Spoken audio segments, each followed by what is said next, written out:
Oi lá, tudo bem, pessoal? Sejam todos muito bem-vindos a esse vídeo. Esse vídeo foi feito especialmente para as eletivas Foca no Futuro e a eletiva. Mundo das Profissões. Então, a professora Jaque e eu estamos aqui representando essas duas eletivas. E as eletivas, como os próprios nomes falam, né, tem a ver com o futuro dos nossos alunos. Então, nada mais interessante do que trazer um ex-aluno nosso, né, o Guilherme, que tem o seu projeto de vida em andamento, e ele veio aqui falar um pouquinho sobre o projeto de vida dele, sobre como foi ser aluno no Vaniolê e o que isso impactou na vida dele. Passo a palavra, Guilherme. Certo, boa tarde, então. Meu nome é Guilherme, eu sou ex-aluno do Vaniolê, sempre estudei no Vaniolê desde o sexto ano. E a minha trajetória no Vaniolê foi algo que, assim, eu sempre me manifestei, sempre tive interesse nos estudos, sempre corri atrás do que eu queria. Enfrentei alguns obstáculos, dificuldades, como todo mundo, né? Alguns empecilhos. E no decorrer da minha formação, da minha trajetória no Vaniolê, eu prestava vestibular sempre, provinhas, esperando, almejando vestibulares maiores. E numa dessas eu prestei um vestibulinho da ETEC, foi onde eu tive meu primeiro contato com a química, e foi onde me apaixonei pela matéria e me decidi ser professor de química mesmo. No meio dessa minha formação, eu ainda me mudei de escola, porém voltei para o Vaniolê porque a forma de lidar com os alunos não é igual do Vaniolê, mesmo antes da PEI. Então, o acolhimento que os professores têm, a reciprocidade e a forma como eles lidam é muito diferente de outras escolas. Eu posso alegar isso com certeza. Então, durante a minha formação, eu ainda mudei de escola. Passei 2 meses numa escola diferente do Vaniolê, na qual eu percebi que a forma de tratar os alunos, de incentivá-los, era muito diferente. E aí acabei voltando para o Vaniolê e fui bem acolhido com minha professora, né, com meus professores de braços abertos. E eles simplesmente me apoiaram e me incentivaram cada vez mais a alcançar o meu objetivo, que era vestibulares maiores como o Enem e a FUVEST. Muito bem, Guilherme. E me fala uma coisa, Guilherme, quanto ao protagonismo, você sempre foi um aluno protagonista, o que você acha que isso influenciou na sua vida? Bom, influenciou de forma que eu sempre soube como me posicionar perante os meus almejos, meu objetivo de vida.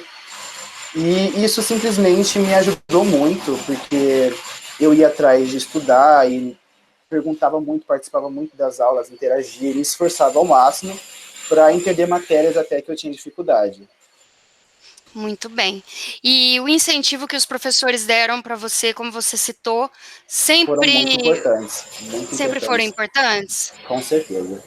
Muito bem, Guilherme. E quando a sala estava muito bagunçada e mesmo assim o pessoal não queria, a sua mente se voltava para o seu objetivo final, né? Você não Sim, se deixava se influenciar por fatores externos, é isso? exatamente. Havia dificuldade, né, por conta da bagunça e como aquilo atrapalhava em focar na matéria e na aula em si, mas isso não deixei me atrapalhar, não. Muito bem, Guilherme. Isso mesmo. Eu Professora queria, Jaqueline.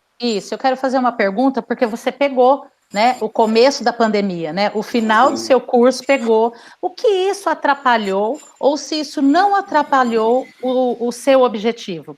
Porque o que a gente vê hoje, né, são os nossos alunos não valorizando, né, achando que, assim, não vou dizer, quase 80%, né, eles não têm essa noção do que é buscar o objetivo de ser protagonista, porque o professor é um mediador, não é? E num momento como esse, onde nós não podemos estar aquele corpo a corpo, que você teve isso a maior parte do tempo, mas no seu último ano, que era um ano crucial, né, para a sua saída, o seu bota fora, você pegou a pandemia. Você acha que isso dificultou, desanimou você? Como que foi essa experiência com a pandemia?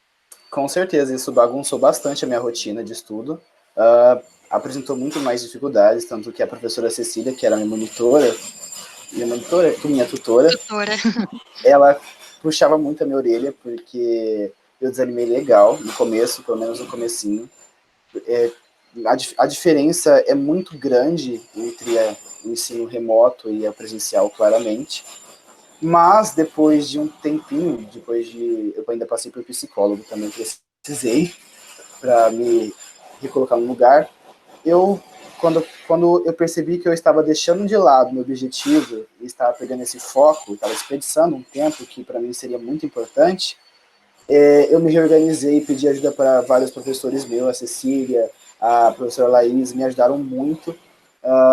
Então eu me reorganizei bastante, comecei a estudar pesado e tirava 2 horas para estudar por dia, mais ou menos. E enfrentei mais dificuldade porque, querendo ou não, em casa, você procrastina bastante, tem muitas distrações, e manter o foco é muito mais difícil do que presencialmente, porque presencialmente tudo bem que tem aquela bagunça da sala de aula, aquele vucu-vucu do cotidiano assim, porém em casa é o seu momento de lazer, é o seu momento de conforto, então até o seu cérebro acostumar e fazer essa adaptação é um pouco mais demorado, um pouco mais difícil. Muito bem, Ótimo. Guilherme. Guilherme, agora me responde uma coisa. Quanto à tua turma, no começo do ano, a sua turma era a mais elogiada da escola. Né? A gente começou numa pegada muito boa, que foi quando a escola se transformou em PEI, né? Estavam todos conhecendo esse novo programa, né? Tanto os professores quanto os alunos. A mudança de professores foi muito grande. E aí a sua sala estava assim numa pegada muito boa de estudo. E aí, com a Sim. pandemia, os alunos começaram a se distanciar. E a maioria das vezes, principalmente nas minhas aulas, mas acredito que nas aulas dos outros professores também, você era o único aluno a estudar. E como você se sentia sendo o único? Você se sentia mal, se sentia bem ou era indiferente? Porque o seu foco era o principal. Explica isso para nós, por favor.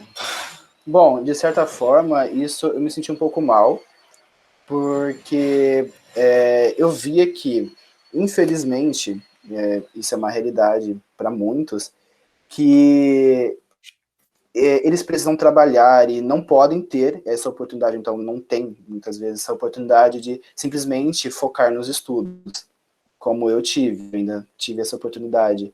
Então é bem importante ressaltar isso, mas eu ficava meio triste, porque eles estavam meio que desperdiçaram, como era o nosso último ano, que seria algo mais voltado para prestar vestibulares, uma formação um pouco mais técnica, de certa forma, foi desperdiçada. Então foi um ano, entre aspas, perdido para muitas pessoas. Eles perderam essa chance.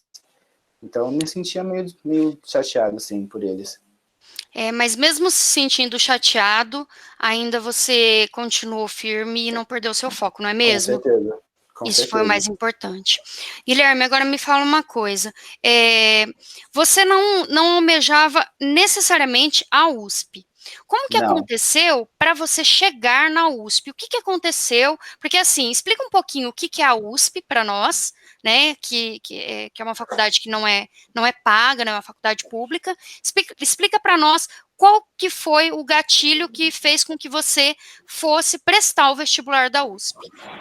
Então, dando uma introdução primeiramente ao que é a USP, ela é a Universidade do Estado de São Paulo, ela é uma faculdade pública, ela está em primeiro lugar no ranking de classificação de melhor educação no Brasil, em segundo lugar na América Latina.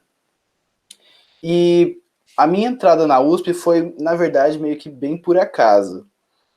Eu soube de um vestibulinho de forma de ingresso da USP, que é o CUCO. Se não me engano, foi você que me indicou a CUCO, não foi, Cecília? Isso. Me Na apresentou a verdade, CUCO. é um projeto da USP que chama Vem pra USP, Vem para a que é o USP. CUCO. E eles oferecem isso de forma gratuita para que os alunos de escola pública possam ter o acesso ao vestibular, uma vez que o vestibular é um pouco caro, né? Ele custa R$ 180. Sim. Então, muitos alunos deixam de prestar porque é caro. Aí pensa assim, eu não vou passar, e se eu não passar, eu perdi uma grana boa, né? E aí, foi a partir disso que você resolveu prestar o vestibular? Sim, tanto como isso, tanto como porque a USP, tendo esse título, né, também tinha a faculdade que eu queria, que seria de Química, né, e ao prestar aquele vestibulinho da CUCO, eu passei, e nessa eu consegui isenção total da taxa de inscrição para a FUVEST, e foi decorrendo assim, eu prestei a FUVEST, passei na primeira fase, fiquei meio surpreso por ter passado, porque estava muito difícil a prova, mas nessa, que eu vi que estava muito mais difícil do que eu esperava, foi só um gatilho para eu estudar bem mais para a segunda fase da prova, né? Então, eu consegui passar ainda, eu passei em primeiro lugar na minha modalidade, eu consegui passar, e foi muito importante a indicação da Cecília, essa motivação que ela me deu para prestar esse vestibulinho da CUCO, e eu super recomendo para todos os ingressantes do ensino médio, não, todos os participantes do ensino médio. E um fato também importante de ressaltar é que não é só para o final do ensino médio, como o terceiro colegial, é para todo o ensino médio, desde o primeiro ao segundo. E seria uma boa, porque, de certa forma, seria como um treineiro. E fora também o fato de que eles oferecem bastante premiações para os melhores, como que fala? Melhores Classificados? classificados na provinha. Muito bem. Ô, Guilherme, então, assim, foi muito importante a sua participação, a sua fala sobre a USP, né, que a gente já explicou aqui que é uma faculdade que tem muitos incentivos, né, que é uma faculdade muito importante, tá? E agora eu gostaria que você falasse um pouquinho sobre o fato de você sempre ter sido um garoto estudioso, porque você sempre se destacou. Você sempre foi um dos alunos destaques, né? Se não era você e mais alguém, né? Sim. E isso desde o sexto ano, né? E também a sua iniciativa para buscar um curso técnico na FATEC, Na ETEC. na verdade na ETEC, né? Isso. Isso. Fala um pouquinho para nós sobre isso. Como que foi o seu ingresso lá na ETEC? Você teve que passar por processo seletivo também. E aí, conta um pouquinho para nós, se você gostou daquilo. Você também chegou a cursar o curso da FATEC, né? Conta um pouquinho para nós Sim. sobre isso. Bom, no nono ano, eu tinha tentado prestar o vestibular da ETEC, o vestibulinho, para ingressar no ensino médio de lá. Porém, eu não consegui ingressar naquele ano, mas eu não deixei com que isso me afetasse. Assim, a gente fica meio decepcionado, tudo mais, mas pé no chão e bola para frente. E no ano seguinte, que era no primeiro colegial, eu pensei em prestar um técnico, que iria me ajudar muito em vestibulares, porque, de certa forma, é o que os vestibulares eles cobram também um pouco de ensino técnico. Eu prestei o vestibulinho de novo, me dediquei muito mais dessa vez, e consegui passar.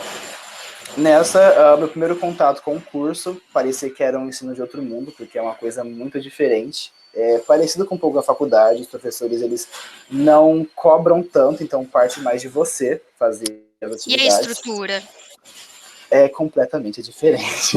Uma estrutura Completamente. muito boa, né? Sim, muito. Tem muito mais investimento, né, do Sim, governo. sim. E foi a partir de lá que eu comecei a ter um ensino um pouco mais pesado. Então, meus estudos eles começaram a ser além do ensino médio, então algo mais geral que todos viam. O que você estudava lá, Gui? Eu estudava química, eu fazia técnico em química. Então, as disciplinas que você via eram mais voltadas para a química. Na verdade, era mais voltados para exatas, porque englobava muito também matemática e física, né? Que Entendi. convergem essas matérias com química. E nessa foi quando eu também comecei a participar de aulas extracurriculares da ETEC, e num sábado, que eu tinha ido lá numa aula que eles estavam dando para vestibular, que um professor de química, muito bom, ele ensinava de uma forma diferente pra caramba, ele se manifestava, socializava demais com os alunos, então ele envolvia os alunos a quererem participar da aula.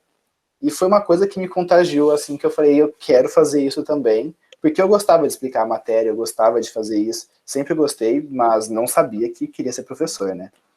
E foi numa dessas que eu descobri que eu queria ser professor, e conversei com a professora Cecília e mais alguns outros professores, e eles eram super bola, super apoio para isso. Muito legal, Gui. Então tudo que você passou, toda a sua trajetória foi muito importante para você estar agora construindo o seu projeto de vida, não é mesmo? Sim, Porque sim. assim, a primeira parte do seu projeto de vida, você já conseguiu, que é ingressar numa faculdade, né? Como que é o nome da sua faculdade, nome do curso da sua faculdade? Ah, sim. É licenciatura em Ciências Exatas. Então você estuda matemática, física e química, a Sim. princípio. E Tem depois você biologia vai. também. Ah, e biologia também, verdade. E depois você vai se especializar em química. Exato. Muito bem. CS, eu quero fazer uma pergunta para ele. Apesar de você já ter dito, Gui, que na segunda fase, as matérias que você teve que fazer a prova foram mais específicas do seu curso, eu queria saber, assim, que você falasse qual a importância, né, dos outros componentes curriculares, das outras áreas que você, às vezes, parece que se vê obrigado a fazer, né? Muitas vezes o aluno fala assim, por que eu estou fazendo isso? Eu não gosto disso, né? Eu vou seguir aquilo. O que foi importante?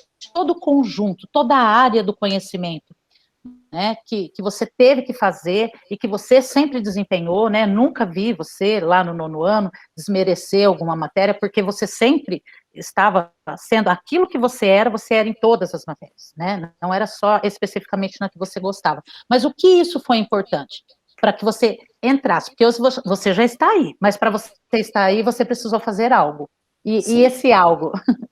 Bom, ter essas matérias, o conhecimento pelo menos básico de todas essas outras disciplinas, foi meio que a base para aquele vestibular. Porque como tem matérias que convergem, então tanto na matemática quanto química, você também usa português, você também usa história, Uhum.